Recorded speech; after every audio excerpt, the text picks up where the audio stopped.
Oh là là, c'est vrai, j'ai encore ça à faire. Ah, puis il y a ça aussi. De toute façon, je vois même pas pourquoi je m'embête, j'y arriverai pas. Puis, clairement, le temps, je l'ai pas. Puis il fait pas. Il fait froid, j'ai pas envie de bouger.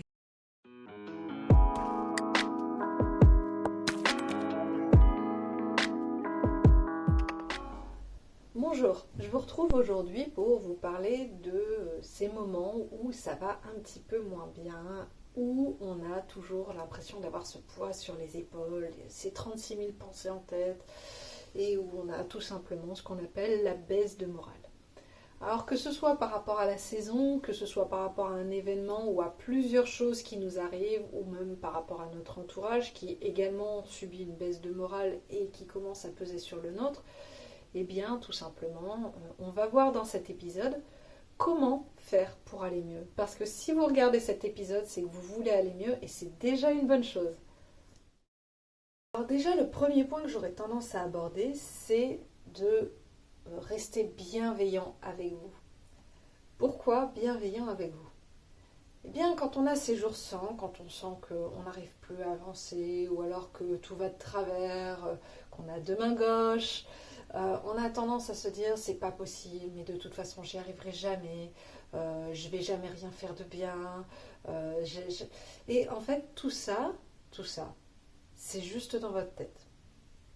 Est-ce que si vous aviez votre meilleur ami qui venait vous voir et qui tous les jours vous rabaissait, vous disait mais t'as deux mains gauches, tu sais rien faire, tu n'avanceras jamais, est-ce que ça ferait de lui ou d'elle votre meilleur ami?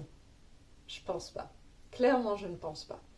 Alors devenez votre premier meilleur ami parce que c'est avec vous que vous passez le plus de temps. Et quand vous avez l'impression tout simplement que vous êtes en train de vous dire ah, c'est pas vrai, c'est pas possible, mais tu y arriveras pas, eh bien stop, tout simplement. Dites-vous, même dites-le à voix haute s'il le faut. Comme Sheldon dit dans Big Bang Theory, on offre une boisson chaude pour réconforter un ami qui ne va pas. Eh bien, si vous connaissez cette référence, vous voyez très bien de quoi je parle. Vraiment, le fait de prendre une boisson chaude, de prendre 2 minutes pour vous, en mode cocooning, de vous envelopper, de souffler, va vous faire du bien. Donc n'hésitez pas. Comme le point précédent, tout simplement bienveillance. Bienveillance envers vous, bienveillance envers ce qui vous entoure. Et la première chose que vous allez faire, justement, en ayant toute cette bienveillance, eh bien déjà, ça va être de vous faire un cocon, une carapace de bien-être. Alors le lâcher prise, ça va être très important parce que ça va être vraiment le fait de se dire, je souffle, j'ai le droit. J'ai le droit d'être mal. J'ai le droit d'avoir des bas parce que j'ai le droit également d'avoir des hauts. Comment voulez-vous avoir des hauts si vous n'avez pas de bas? C'est comme si vous vouliez une montagne russe où en gros tout ne serait que en hauteur. À un moment, il faut bien monter pour arriver en hauteur. Donc c'est que vous êtes bien parti de quelque part. Et si tout restait tout le temps en hauteur, ce ne serait pas spécialement intéressant, puisque si le but d'une montagne russe, c'est de pouvoir descendre, remonter. Et à chaque fois, vous remarquerez que c'est plus facile de descendre que de remonter. Alors dites-vous tout simplement que oui, il est plus facile de descendre. Et oui, il est un petit peu plus compliqué de remonter. Mais justement, en lâchant prise, en arrêtant de se comparer avec le reste du monde, ou alors avec ce qu'on voit à la télé, ou un collègue, ou n'importe qui, ou même par rapport à son chat, rien que la pensée de se dire oh là là, toi t'as de la chance, tu restes à la maison toute la journée, tu flemmardes dans le canapé alors que moi je vais être obligée d'aller travailler. Non, non, non, arrêtez ce genre de pensée, arrêtez de vous fustiger. Lâchez prise, dites-vous, oui, le chat il est dans le canapé. Et si tout simplement vous preniez ce moment pour faire un câlin avec le chat ou lui faire une caresse ou vous-même prendre 2 minutes pour flémarder dans le canapé. Voilà. Et on arrête les comparaisons et gardez toujours, toujours, toujours à l'esprit que ce qui vous arrive, vous êtes au courant de toutes les facettes puisque ça vous arrive, mais vous n'êtes pas au courant de toutes les facettes de ce que votre voisin ou de ce que votre ami fait, etc. Les gens ne vont pas vous montrer les mauvais aspects de leur vie. Ce que je vous propose également, c'est de prioriser votre temps. Qu'est-ce que ça va être prioriser votre temps? Surtout si vous êtes une personne très altruiste, eh bien ça va être tout simplement de penser un petit peu plus à vous. Vraiment, apprenez tout simplement à savoir dire stop, à savoir dire là, je ne suis pas dans mon assiette, j'ai besoin de temps pour moi, pour souffler, même si c'est 2 minutes. Ma phrase, quand c'est comme ça, c'est tout simplement de dire écoute, là, je ne suis pas en mesure de t'écouter. Euh, accorde-moi 5 minutes ou accorde-moi 10 minutes et après on en reparle. Et pendant ces 10 minutes, eh bien, je vais souffler, je vais penser à autre chose.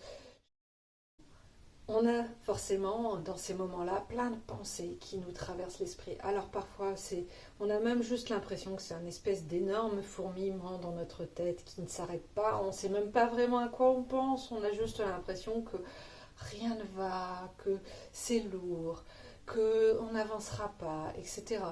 Et dans ces cas-là, il faut vider le flot des pensées. Alors, si c'est plein de choses à faire et que vous avez l'impression d'être surchargé, comme moi là dernièrement, je me suis sentie un peu surchargée parce que il y avait la reprise de l'école, j'avais des rendez-vous, j'avais des vidéos à tourner, j'avais des choses à faire, etc. Et on a l'impression que en fait, on n'a pas commencé à faire quelque chose, il y a autre chose qui s'ajoute, puis il y a autre chose, puis autre chose, puis autre chose, puis autre chose, et au final, on a tout cet enchaînement, mais on n'a rien fait. On n'a rien fait. Eh bien, une astuce toute bête, prenez un morceau de papier et faites-vous une liste des choses à faire. Même si c'est, je ne sais pas, moi, penser à ce qu'on va manger ce soir. Vraiment tout ce qui vous passe par la tête, même si ce ne sont pas des choses à faire, notez-le. Le fait de le noter, ça va le sortir de votre tête. Et puis, eh bien, à partir du moment où vous avez fait les choses, vous les barrez, tout simplement. Et si ce sont plus des sentiments, des sensations, que ce soit par rapport à une amitié qui est un petit peu tendue en ce moment ou des relations familiales, ce que vous pouvez faire également, c'est ce que j'appelle l'art défouloir. Alors, qu'est-ce que c'est l'art défouloir? Comme son nom l'indique, c'est tout simplement, soit vous prenez une feuille, vous gribouillez, comme un enfant de 4 ans, vous prenez de la peinture, vous mettez une grande bâche par terre ou dehors, vous mettez une toile ou un morceau de papier et vous y allez, vous faites, vous prenez des pinceaux, vous prenez de la peinture directement, vous défoulez et vous pensez vraiment à la chose qui vous énerve ou qui vous tracasse ou qui vous rend triste et vous y allez. Et si vous sentez que vous pleurez, laissez-vous pleurer. Soyez bienveillant avec vous-même. Ne vous dites pas « Ah, il y a quelqu'un qui passe. Attends, j'arrête. » Non, on s'en fout. Ce moment-là, il est pour vous. Éclatez-vous. Laissez sortir ce que vous avez en vous. Vraiment, c'est pour votre bien. Faites-le. Je vous assure que ça fait du bien, mais vraiment un bien fou. Et si ça ne vous va pas, vous pouvez également tout simplement chanter ou même crier. Alors, vous allez vous dire, ouais, crier, si. Ça, c'est quelque chose aussi que je faisais beaucoup, c'est quand mes enfants étaient plus jeunes, parce que entre les montées et descentes d'hormones quand on vient d'accoucher, en tout cas en tant que jeune maman, parfois on se sent un petit peu dépassé par les événements, on a l'impression un peu de faire tout de travers, on a toute cette période-là où c'est un peu du gros n'importe quoi, on a l'impression qu'on essaye de faire bien mais que ça ne va pas, que les autres y arrivent mieux, etc. Donc vous voyez, dans la vie, on a plein de moments comme ça où on a des mauvais moments, des mauvais jours, et tout simplement vous vous mettez à l'écart et vous criez. On va booster son organisme et le chouchouter.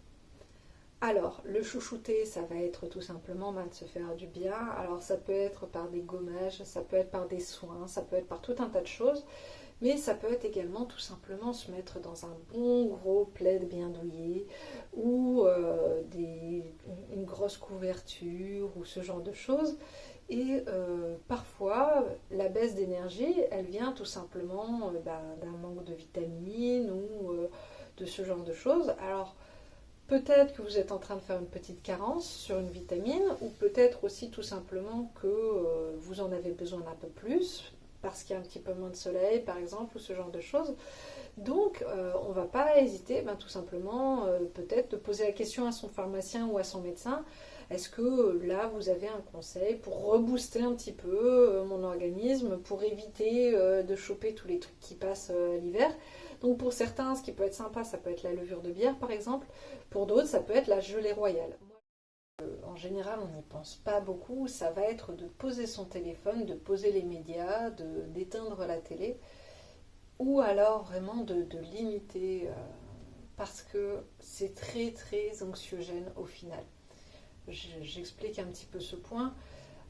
Quand vous regardez les médias, donc tout ce qui est le journal de 20 heures, les pubs, etc., ou même des séries qui sont sur ce qui se passe actuellement, vous allez avoir énormément d'informations anxiogènes.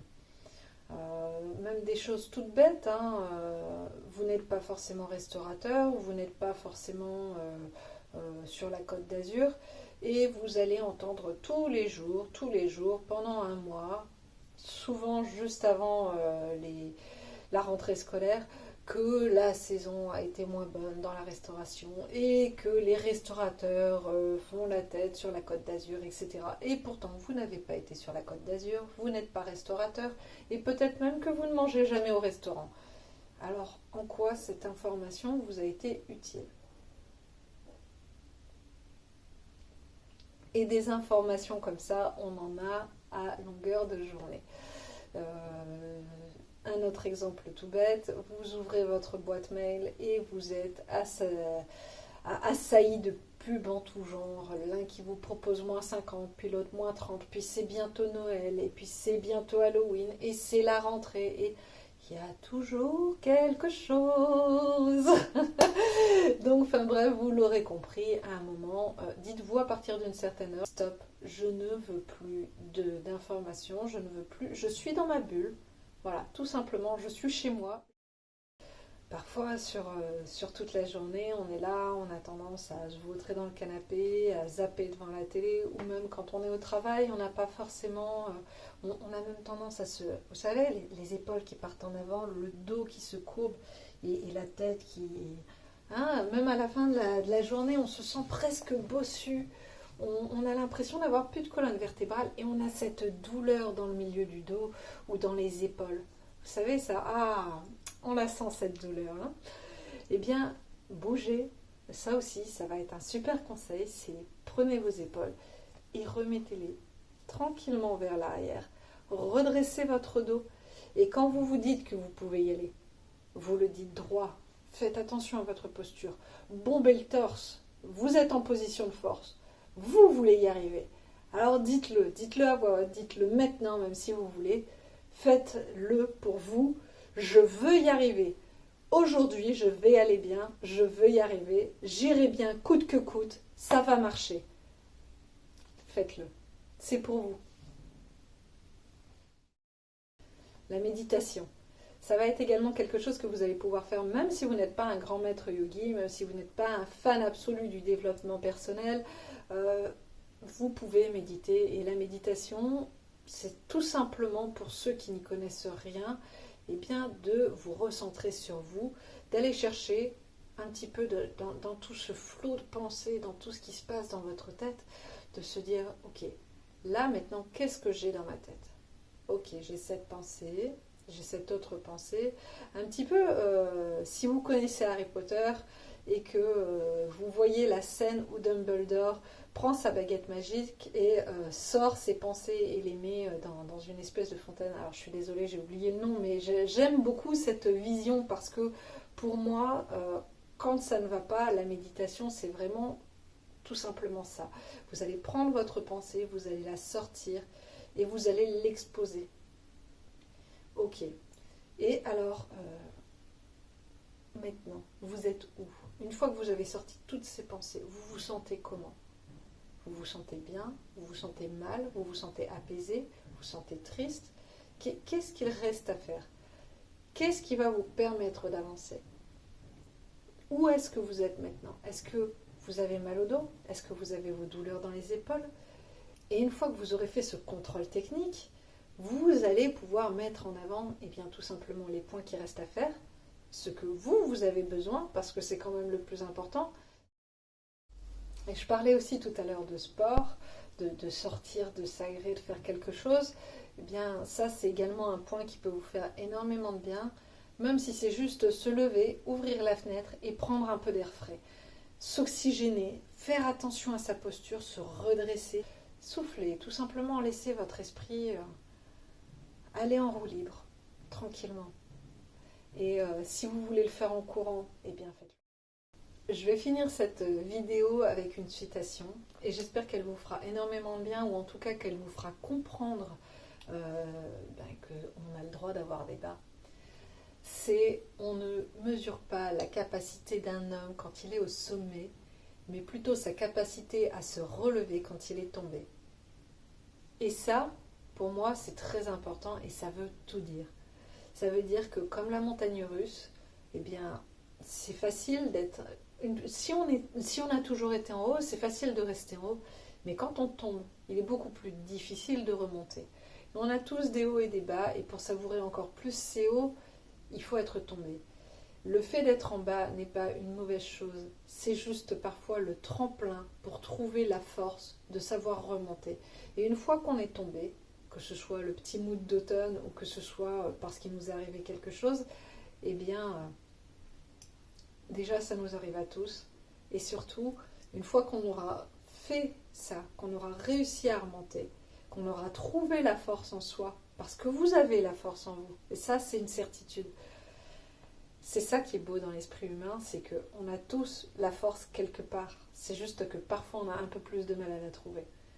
Eh bien, une fois que vous aurez trouvé cette force, vous aurez la clé en vous. Et la prochaine fois qu'un événement se produira dans votre vie, ou la prochaine fois que vous aurez ce mood d'automne, ou que tout simplement vous aurez cette sensation d'être un petit peu submergé par tout ce qu'il y a à faire, eh bien vous aurez les clés, vous aurez appris. Vous savez que vous avez la force en vous. Combien de fois êtes-vous tombé par le passé et que vous vous êtes relevé? Quand vous avez appris à marcher en tant qu'enfant, vous êtes tombé au début. Et pourtant, c'était pas difficile d'apprendre à marcher. Si vous avez des enfants, des bébés dans votre entourage, regardez la force qu'ils ont à apprendre à se mettre debout. Combien de fois ils tombent sur leurs fesses, heureusement qu'il y a l'amorti de la couche, avant de réussir à marcher sur leurs deux jambes. Et ça, c'est la nature. Ça veut dire que la force, elle est en vous. Alors, oui, parfois on tombe. Oui, parfois c'est difficile au travail. Oui, parfois c'est difficile à l'école. Oui, parfois on se sent seul. Mais on peut remonter. J'ai foi en vous, j'ai confiance, je sais que vous en êtes capable. Profitez des petits cadeaux de la vie. J'espère que cette vidéo vous aura plu, qu'elle vous aura aidé. N'hésitez pas à commenter, à donner vos trucs et astuces si vous également vous en avez. Et puis, si vous voulez me retrouver sur les réseaux sociaux, eh bien, ce sera avec un grand plaisir. Si ça vous a fait du bien également, dites-le. Si vous avez des choses à dire, à sortir, vous pouvez également le faire ici. Il n'y aura pas de jugement, en tout cas certainement pas de ma part, que du soutien. Et donc vous pouvez me retrouver sur Facebook, Instagram, TikTok. Je vous dis à bientôt. Chouchoutez-vous au max. Passez une belle journée.